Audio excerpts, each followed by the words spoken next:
그래서 저는 플루언시는 중요하지 않다고 봐요. 유창함이 중요한 게 아니라 얼마나 내가 말을, 이게 되게 중요한 피칭의 포인트라고.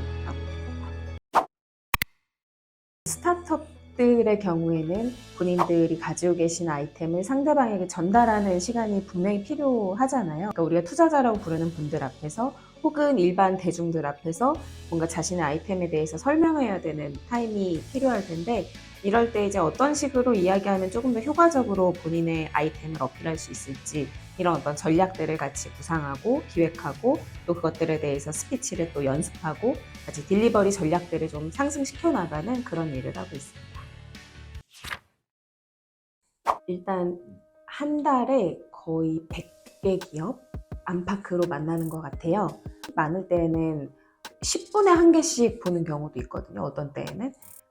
그래서 그렇게 3분 발표하고 7분 피드백 드리고 뭐 이런 식으로 해서 시간당 그렇게 되면 거의 6개 기업, 그런 식으로 해서 8시간을 근무하니까 그렇게 되면 하루에 이제 거의 50개 가까운 기업을 또 보는 거고, 그래서 그런 식으로 짧게 보는 경우도 있고, 아니면 또 1시간 단위로 이제 멘토링을 한다거나, 아니면 좀 이렇게 계속적인 연속적인 멘토링을 한다거나 해서, 아무튼 이게 좀 100개 남짓 또는 많을 때에는 200개, 300개 뭐 요렇게 해도 한 달 동안은 좀 보는 것 같아요. 그래서 한 1년으로 잡으면 그래도 1000개 넘게 만나는 것 같습니다. 스타트업을 조금 더 주로 함께 하게 된 타이밍은 한 2016년 말, 2017년 초 그 정도였던 걸로 기억을 하고요. 그리고 말에 대해서 조금 더 가까운 직업을 가졌던 거는 이제 2012년 기자 생활하고, 그 다음에 그 중간에 이제 앵커로 근무를 하고, 그러면서 뭔가 조금 더 이제 본인의 생각을 전달하는 일에 관심을 가졌던 것 같아요. 그리고 이제 대전 MBC에 또 들어가서 그 안에서 이제 기상 뉴스도 전달을 하고, 그렇게 하면서 이제 영화 소식도 전하고 뭐 등등 이런 다양한 어떤 말과 관련된 일을 하다가 또 입찰 프레젠터로 중간에 일을 했어요. 그래서 식품 기업에 들어가서 경쟁 입찰을 하고, 그래서 어떤 하나의 사업이 돌아가는 일을 또 옆에서 같이 좀 볼 수 있는 기회를 얻었고, 그러면서 이제 그 회사를 퇴사하고 나서부터 이제 사람들을 직접적으로 1대1로 만나서 멘토링도 하고 강의도 하고 이런 일을 이제 이어나갔던.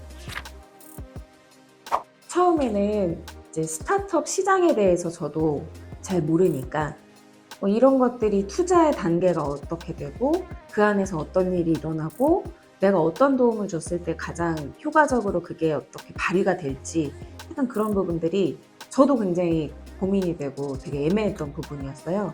근데 이거를 계속 해나가면서 주변에 있는 투자자분들도 저도 만나고 네트워킹도 갖고, 그러면서 스타트업 대표님들을 만났을 때 조금 더 그 시장의 이야기도 조금 더 전에 듣고 하면서 뭔가 많이 지식이 좀 켜켜이 쌓였던 것 같아요.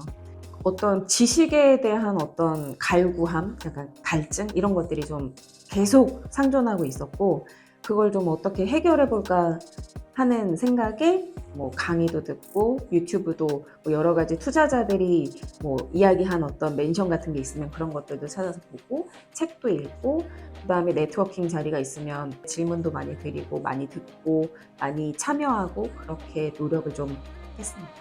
또 그런 어려움도 있지만 현장에서 겪는 어려움은, 그러니까 여성분이 코칭을 해주시네? 라는 이런 거.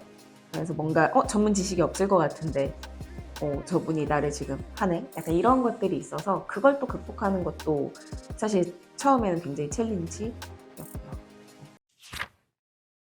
그럴 때에는 조금 더 근데 명확하게 제 롤을 좀 정했어요. 그래서 투자에 대한 단계나 뭐 이런 것들이 이제 제가 나름대로 공부를 좀 많이 해나갔고, 그러면서 이제 상대방을 만났을 때는 내가 그런 어떤 뭐 시장의 크기를 구하는 법, 뭐 이런 걸 알려주는 경영 컨설턴트가 아니라 명확하게 나는 피칭 쪽, 발표하는 부분, 전달하는 부분, 그 다음에 이야기의 어떤 스토리텔링의 구성 요소들, 이런 것들이 잘 갖춰져 있는지를 같이 함께 해주는 사람이다라는 그 명확한 틀을 좀 제시하고, 그래서 그쪽 안에서 같이 해결책을 찾아줄 수 있도록 같이 도와주겠다의 어떤 스탠스를 좀 잡아 나가기 시작하니까 풀리기 시작하더라고요. 그러니까 나에 대한 나의 역할과 정의가 저조차도 이제 분명하지가 않으니까